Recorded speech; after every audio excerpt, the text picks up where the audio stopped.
اور ہر ممکن اجتماعیت پیدا کرو، ہر ممکن اجتماعیت پیدا کرو، اختلافات کے باوجود اجتماعیت کو ٹوٹنے نہ دو،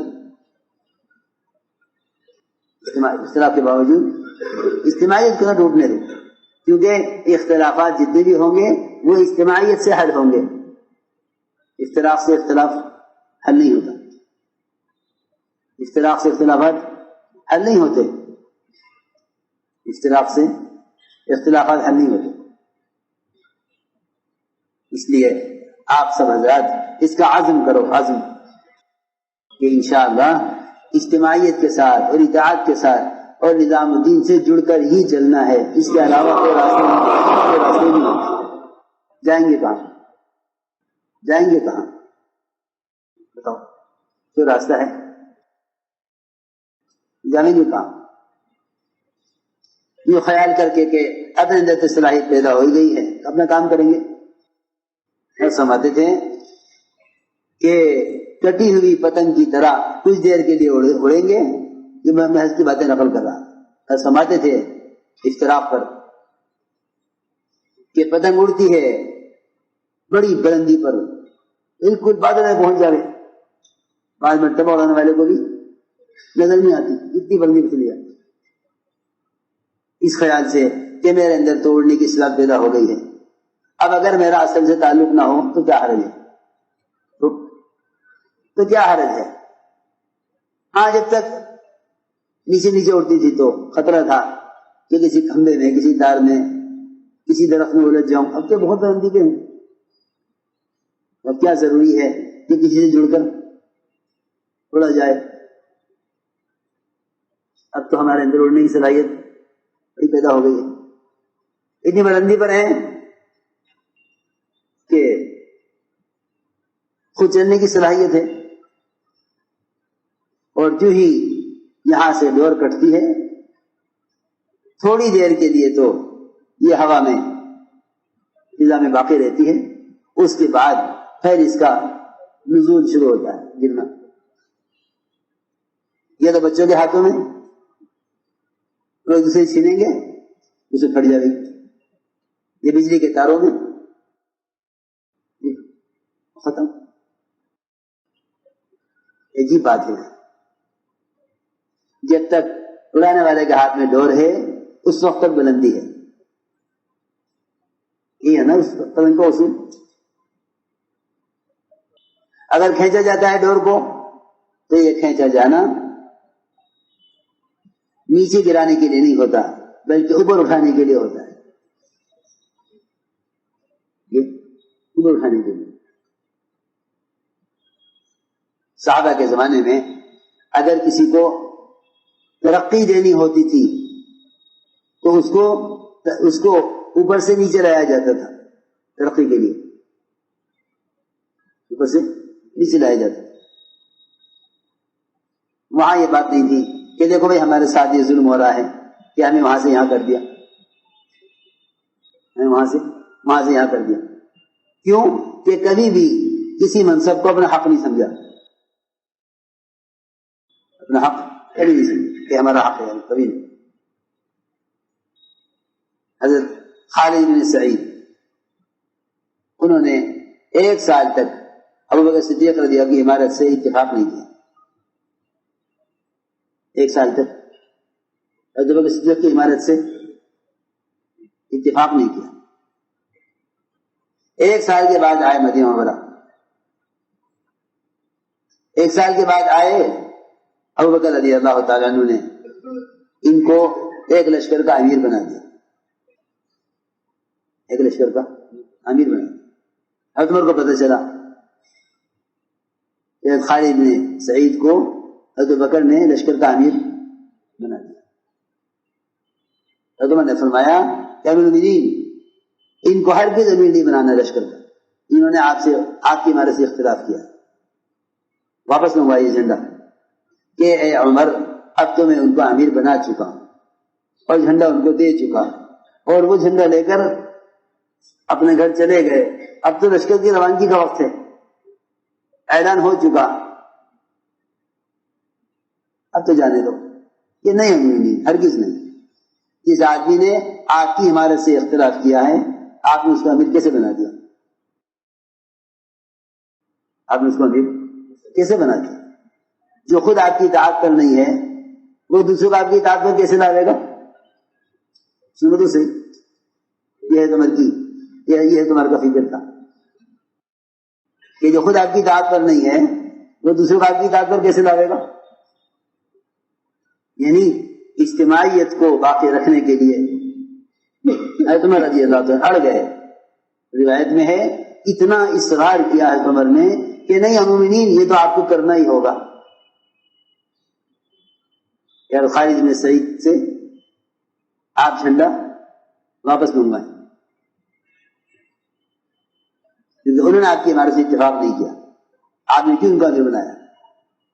چنانچہ حضرت ابوبکر رضی اللہ عنہ نے آدمی بھیجا کہ جاؤ خالد بن سعید سے کہو کہ وہ جھنڈا واپس کر دیں اور وہ لشکر کے امیر نہیں ہے.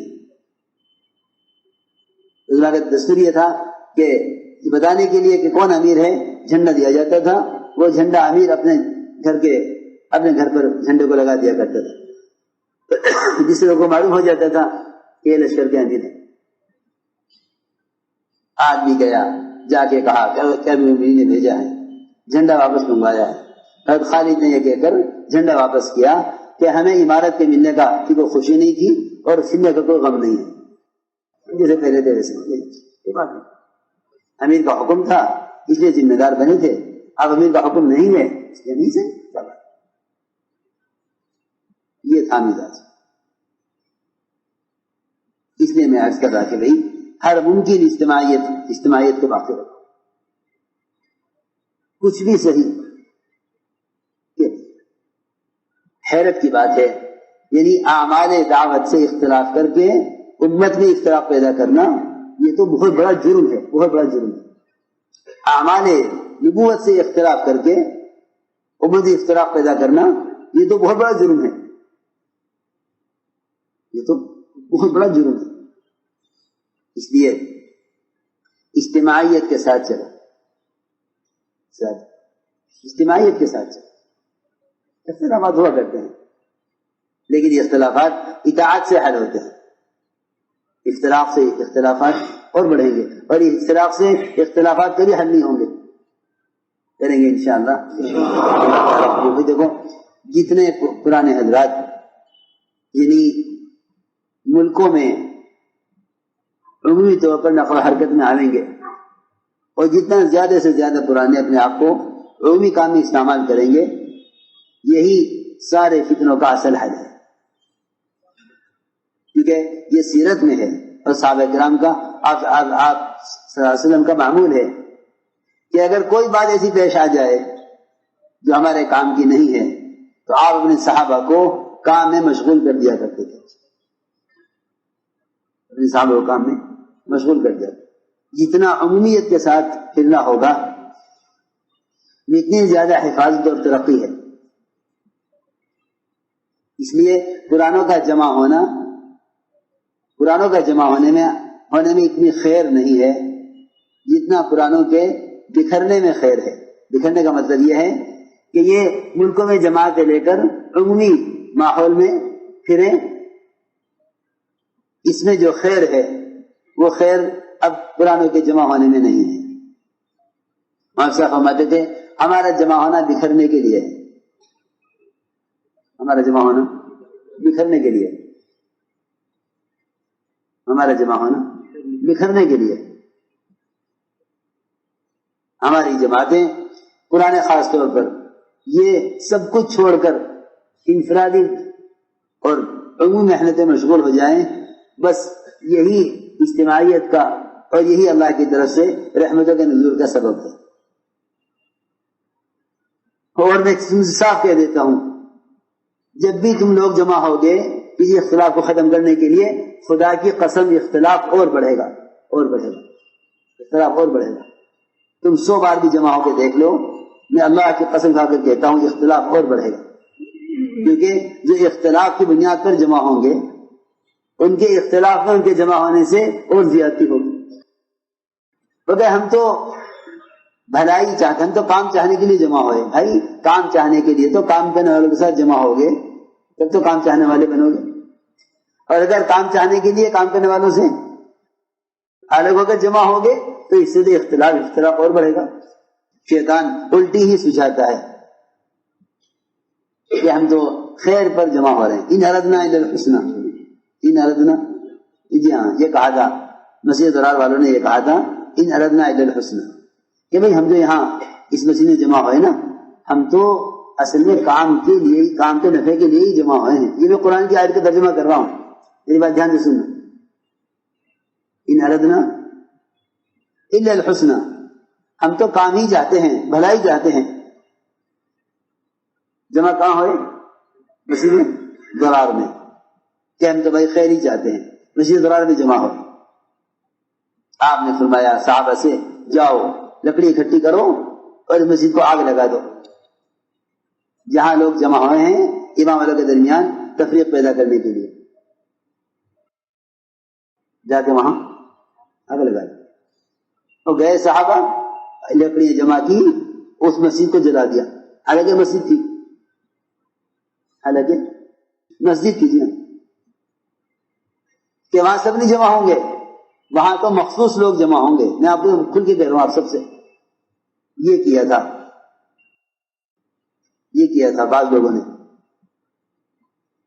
اور یہ نہیں کہ وہ کفار تھے، نہیں، ایمان والے تھے. جی کفار نہیں تھے، مسجد بنائی تھی. الگ جمع ہوں گے، الگ جمع ہو کر سوچیں گے. ہائے کتنے غم کی بات ہے. سب کے ساتھ جمع ہو کر سوچتے تو اختلاف پیدا نہ ہوتا. مولانا صاحب فرماتے تھے اللہ کی نظر میں اس سے بڑا مجرم کوئی نہیں ہے جو امام والوں کے درمیان اختلاف پیدا کرے، چاہے اس کی نماز، اس کا ذکر و تلاوت عرش تک جا پہنچے. کہاں تک؟ عرش تک جا پہنچے. آگ نہ جاؤ، آگ لگا دو مسجد کو. وہ مسجد جلا دی، وہ آگ لگی، ساری مسجد ختم ہو گئی. اور جو لوگ وہاں جمع تھے سب بھاگ گئے. آپ نے فرمایا ایک صحابی سے کہ یہاں تم گھر بنا لو، جگہ خالی ہو گئی. کہ میں کیسے گھر بنا لوں یہاں؟ اللہ نے تو آپ کو حکم دیا لا تقم فیہ ابدا، کہ یہاں ہرگز قدم مت رکھنا. اللہ نے فرمایا یہاں ہرگز قدم نہ رکھنا، میں یہاں گھر بنا کے رہوں، میں یہاں گھر بنا کے رہوں. اللہ نے فرمایا لا تقم فیہ ابدا، کہ یہاں ہرگز قدم مت رکھنا، میں یہاں گھر نہیں بنا سکتا. اچھا آج کیا کہ جی فلاں ایک اور صحابی ہیں، ان کو زیادہ ضرورت ہے مکان کی، ان کو دے دیجیے. آپ ان کو بلایا، سے فرمایا کہ تم یہاں گھر بنا لو. وہ کہتے ہیں کہ میں نے گھر تو وہاں بنا لیا، گھر تو میں نے وہاں بنا لیا، مگر فرماتے ہیں جب تک میں اس جگہ پر رہا، اس زمین پر گھر بنا کر، اس وقت تک میں بے اولاد رہا. اس وقت تک بے اولاد. جی ہاں اختلاف کی نحوست کہ جب تک اس جگہ پر رہا بے اولاد رہا. اور وہاں سے اس جگہ سے پرندے بھی اتنی وحشت کرتے تھے کہ کسی کبوتر نے میرے گھر میں گھونسلہ نہیں بنایا. کبوتر کو دیکھتے نہیں، کسی بھی سوراخ میں داخل ہو کر گھر کے اندر انڈے دیتے ہیں، گھونسلہ بنا دیتے ہیں. اتنی وحشت تھی اس جگہ پر کہ کسی کبوتر نے وہاں گھونسلہ بنانا پسند نہیں کیا. پھر کہتے ہیں کہ میں نے کچھ انڈے جمع کیے، مرغی بٹھائی انڈوں پر کہ بچے نکلیں گے، کہ ایک بھی انڈے میں سے بچہ نہیں نکلا. خود کہتے ہیں صاحب کہ یہ اس مسجد کی جگہ کی نحوست تھی. حالانکہ مسجدیں اس طرح چمکتی ہیں آسمان والوں کے لیے جس طرح آسمان کے ستارے چمکتے ہیں زمین والوں کے لیے. لیکن جہاں اختلاف کی بنیاد پر جمع ہوئے، اللہ نے اس جگہ کو ایسا منحوس بنایا، ایسا منحوس بنایا، ایسا منحوس بنایا الگ، کہ ہم الگ الگ جمع ہو کے سوچیں گے. یہ تفریقہ میں ہوگی نہیں، یہ تفریق ہے. الگ جمع ہونا ہی تفریق ہے، الگ جمع ہونا ہی تفریق ہے، الگ جمع ہونا ہی تفریق ہے. ہمارا کوئی مرجع نہیں ہے سوائے نظام الدین کے. سب یاد رکھیں.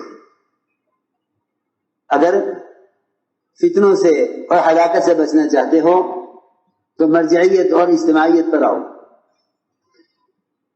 اس لیے دوستو عزیزو ارادے کرو، نیت کرو کہ انشاءاللہ ہر ممکن اجتماعیت کو پیدا کرنا ہے.